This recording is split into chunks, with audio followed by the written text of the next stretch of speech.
গত 7ই মে আলিপুর অতিরিক্ত জেলাশাসক অফিসে মনোনয়নপত্র জমা দিলেন জয়নগর কেন্দ্রের তৃণমূল প্রার্থী শ্রীমতী প্রতিমা মণ্ডল এবং মথুরাপুর লোকসভা কেন্দ্রের তৃণমূল প্রার্থী বাপি হালদার। তারই সমর্থনে সেখানে উপস্থিত ছিলেন শওকত মোল্লা। এদিন মনোনয়নপত্র জমা দেওয়ার পর প্রতিমা মণ্ডল বলেন, ভালো লাগা, দলের প্রতি কৃতজ্ঞতা, আবারও আমাকে জয়নগর লোকসভা কেন্দ্রে তৃতীয়বারের জন্য প্রার্থী করা।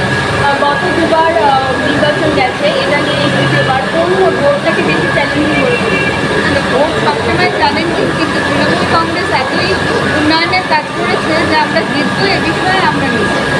প্রচারে বেরোচ্ছেন, এবার নমিনেশন হয়ে গেল, হাজার মাত্র কটা দিন, এরপর কি প্রচার আরও বাড়বে না? যেমন না, আমি প্রথম আমার নাম বেরোনোর সাথে সাথে আমার প্রচারে পুরো দমেই চলছে, আমি কোনো বিশ্রাম নিইনি। অতএব একই রকম শেষেই আমার লাস্ট দিন পর্যন্ত প্রচার চলছে। আর বিরোধীদের পক্ষ থেকে, বিরোধী দলের মুখ্য নেতৃত্বের পক্ষ থেকে রাজ্যে যে তারা যে 30 থেকে 35টা সিটের আশা করছে, তো সেটা আপনি কি মনে করেন তার প্রভাব ভোটবাক্সে পড়বে? দেখুন, স্বপ্ন সবাই দেখতে পারে, কিন্তু মমতা বন্দ্যোপাধ্যায় যে উন্নয়ন করেছে তাতে তাদের কোনো স্বপ্নই সফল হবে না, এবং কোনো কিছুর প্রভাবই তাদের এই বক্তব্যের প্রভাব এই 2024 সালে লোকসভা ইলেকশনে পড়বে। এবারে ভোটের মার্জিন সেটা কতটা বাড়বে বলে মনে হয়? আরও অনেক বেশি বাড়া উচিত, কারণ আমার প্রথমবারে ছিল 1 লক্ষ 8, তারপরে ছিল 2 লক্ষ 3 লক্ষ 16, এরপরে আমি আশা করছি আরও বেশি বাড়বে। শওকত মোল্লা বলেন, কেমন লাগবে তৃতীয়বারের জন্য নমিনেশন দিয়ে? শুধু সময়ের অপেক্ষা একদিন হবে। গত দুবারের নির্বাচন হয়েছে, তো এবারে আবার নির্বাচন বেশি চ্যালেঞ্জিং। প্রতিটা নির্বাচন আমাদের কাছে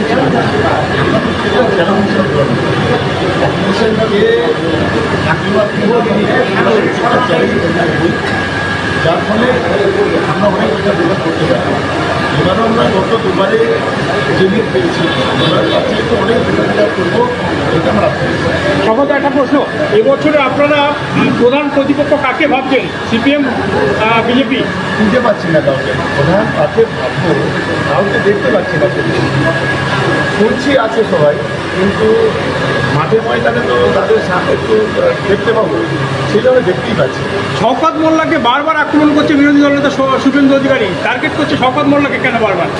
দিস ইজ হিজ কালচার, এটা তার স্বভাব। ভালো লাগে, ও আমার নামটা করে, এটা আমার কাছে খুবই ভালো লাগে। এটা আমি মনে করি, কিন্তু এক একটা মানুষের এক একটা কালচার থাকে। তা শুভেন্দু অধিকারী কন্টিনিউ ও আমার নামটা নেয় বিভিন্ন সভাতে, পাবলিসিটিই হচ্ছে, উনিই করে দিচ্ছেন। এটা আমার পক্ষে ভালো। উনি যত বেশি নাম করবে ততটাই আমার সুবিধা হবে, যত বেশি গালাগালি করবে ততটাই আমার আশীর্বাদ বলে আমি করবো। তাহলে সন্দেশখালী ঘটনা প্রভাব কতটা পড়বে? আমি প্রথমেই তো শুভেন্দু অধিকারীকে আমি বলবো যে বাংলার মানুষের কাছে বিজেপি পক্ষ থেকে ক্ষমা চাওয়া, এবং যদি অমিত শাহ, নরেন্দ্র মোদী ক্ষমা চায় আরও ভালো হবে। কেন যেভাবে টাকা দিয়ে রাজনীতির ইজ্জত বিক্রি করা এবার করলেন, আমি তো অবাক হয়ে গেলাম যে এত নিচে নামতে পারে কোনো রাজনৈতিক দল। শুধু রাজনৈতিক স্বার্থ চরিতার্থ করতে যে অপারেশনটা আমরা দেখলাম, যেটা সারা বাংলা না সারা দেশের কাছে আমার মা বোনেদের লজ্জা। আমরা তীব্র নিন্দা জানাচ্ছি, ধিক্কার জানাচ্ছি, এবং এটাকে একেবারে আমাদের সরকার সুপ্রিম কোর্টে এটাকে দাখিল করে এর আমরা প্রতিকার চাইছি। এর পিছনে যে বা যারা আছে তাদের দৃষ্টান্তমূলক শাস্তি হওয়া দরকার। বিরোধী দলের মুখ্য নেতৃত্বে রাজ্যে এসে 30 থেকে 35টা সিটের দাবি করছেন, তো সেটার কি প্রভাব ভোটবাক্সে পড়বে?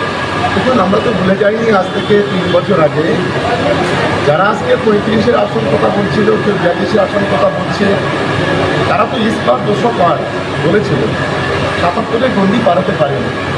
অপেক্ষা করুন, 35 না, 35 থেকে 35টা তৃণমূল কংগ্রেস পাবে, আর বাদ বাকি যে কটা আছে সেই কটা বিজেপি পাবে, এটা আপনি ধরে নেন। প্রতিমা মণ্ডলের এবার হ্যাটট্রিক বছরে কি টার্গেট নিচ্ছেন? কত ভোটে লিড দেওয়ার টার্গেট নিচ্ছেন? আমরা 3 লক্ষের বেশি ভোটে জিতবো, কেউ আটকাতে পারবে না। গতবারে 3,16,000 ভোটে জিতেছিলাম, 2014-তে 1,08,000 ভোটে জিতেছিলাম, গতবারে অনেক ডবল হয়েছে। এবারে অনেক বেটার রেজাল্ট তৃণমূল কংগ্রেস করবে জয়নগরে, এটা আমি নিশ্চিতভাবে বলি। এটা টিম হিসেবে জয়নগর কাজ করছে, এবং জয়নগরে যারা বিধায়ক, যারা ওয়ার্কার্স, যারা একবার বুথ লেভেল থেকে একেবারে অ্যাসেম্বলি লেভেল পর্যন্ত পিসি লেভেল পর্যন্ত সবাই ইউনাইটেডভাবেই কাজ করছে। ভারতবর্ষের ইতিহাস তথা পশ্চিমবাংলার ইতিহাসে রাজ্যপালের যে স্ক্যান্ডাল সামনে এসছে সেটা নিয়ে কি প্রতিক্রিয়া জানাবেন, কীভাবে ব্যক্ত করবেন? কিন্তু এটা তো আরেকটা লজ্জা আমাদের, যারা মহিলা সম্পর্কে অনেক কথা বলে, এই রাজ্যপাল ছুটে ছুটে কোথায় কোথায় চলেও যায়। আমাদের এবার সন্দেহ হচ্ছে এবার এর সম্পর্কে তো আমাদের সাবধান থাকতে হবে। নিজের ঘরের যে মহিলাটা সেখানে যারা কাজ করে তাদেরকে যদি শ্লীলতাহানি করতে পারে, তাহলে এই ভদ্রলোক সারা বাংলায় যেখানেই যাবে সেখানে মহিলাদের থেকে আমাদের সাবধান, আগে থেকে বলে দিতে হবে যে আপনারা সাবধান, এ ভদ্রলোক সুবিধার নয়। উনি বলছেন, উনি একটা প্রেস বিবৃতি দিয়ে বলছেন যে রাজ্যপালের 362-61 দুই ধারায় কোনো রকম রাজ্যপালের ব্যবস্থা নেওয়া যাবে না। তো দেশের আইনকে আমরা সম্মান করেই বলছি। আজকে এই ধরনের মানুষগুলো আমাদের দেশের লজ্জা। হয়তো তাদের বিরুদ্ধে কোনো আইনত ব্যবস্থা নেওয়া যাবে না ঠিকই, কিন্তু এটা আমাদের কাছে লজ্জা হয়ে যাবে। শেষ প্রশ্ন, প্রত্যেক বুঝে বুঝে সেন্ট্রাল বাহিনী থাকবে এবার, কতটা চাপ হবে ভোট দিতে? আমি আজকে অন ক্যামেরা আপনারা বলে যাই, আমি জানি না সেন্ট্রাল ইলেকশন কমিশন বদল করে সিআরপিএফ দেবে বলে ঠিক করেছেন।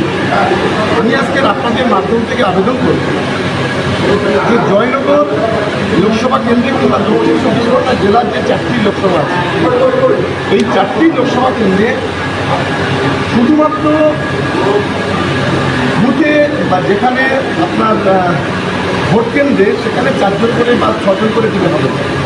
প্রত্যেকটা বাড়ি বাড়ি অন্তত মিনিমাম 2 জন করে দিই, আর প্রত্যেকটা বুথে মিনিমাম 8 জন করে দিই। আমরা সবচেয়ে বেশি আনন্দিত হব, কারণ লাস্ট দফা যে নির্বাচন 920 কোম্পানি যেটা সেন্ট্রাল ইলেকশন কমিশন বরাদ্দ করেছেন, যদি সেই 920 কোম্পানিটা টোটালি যদি দক্ষিণ চব্বিশ পরগনায় প্রত্যেকটা বুথে দেওয়া হয়, তাহলে এবং বাড়িতে নেওয়ার সকালে উঠে ঘুম থেকে দেখলো যে বিজন সিআরপিএফ আমার বাড়ির সামনে বসে আছে, তাহলে ওদিকেও সাধারণ মানুষের নিরাপত্তা হলো। এইটা হলে আমরা খুশি হবো। আমরা তৃণমূল কংগ্রেসের পক্ষ থেকে এটাই সেন্ট্রাল ইলেকশন কমিশনের কাছে আবেদন করব। এদিন বাপি হালদার বলেন, জীবনের প্রথম পার্লামেন্টের মধ্যে একটা জায়গায় নমিনেশন দেওয়া সত্যি সত্যি তো একটা ভালো লাগারই বিষয়। মানুষের থেকে কতটা সাড়া পাচ্ছে? 100% সাড়া পাচ্ছে মানুষের থেকে, এবং মানুষ শুধুমাত্র মুখিয়ে আছে সময়ের অপেক্ষা তারা মমতা বন্দ্যোপাধ্যায়, অভিষেক বন্দ্যোপাধ্যায় আশীর্বাদ করার জন্য এবং বাংলার হাত শক্ত করার জন্য, জমিদারদের বিদায় দেওয়ার জন্য মানুষ তৈরি।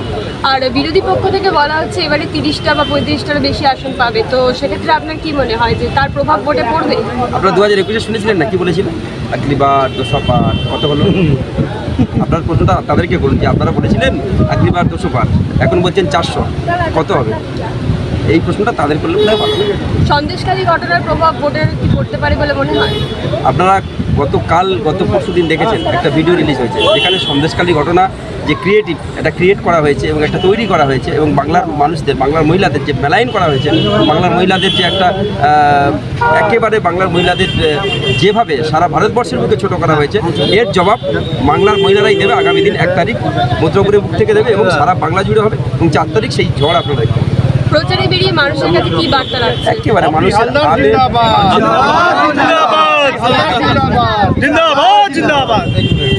প্রতিপক্ষ বলে কাকে মনে করছেন? আমাদের প্রতিপক্ষ আমরাই। আমাদের টার্গেট, আমরা যে ভোটে লিড করেছিলাম গতবারে তার থেকে কতটা বেশি দিতে পারবে সেটাই আজকে আমাদের টার্গেট, সেটাই আমাদের প্রতিপক্ষ। অন্য কোনো প্রতিপক্ষ আছে বলে মুদ্রাপুরের পক্ষে আমি হয়তো মনে করি না। আজকে নমিনেশনের পর কি প্রচার আরও বাড়বে? নিশ্চিত, এটা খুব স্বাভাবিক, রাজনৈতিক দলের তাই সিস্টেম হয়, নমিনেশনের পরে একটু প্রচারের কাজ বাড়ে, খুব স্বাভাবিকভাবে আমাদেরও তাই হবে। ব্যুরো রিপোর্ট, সোনারপুর বার্তা।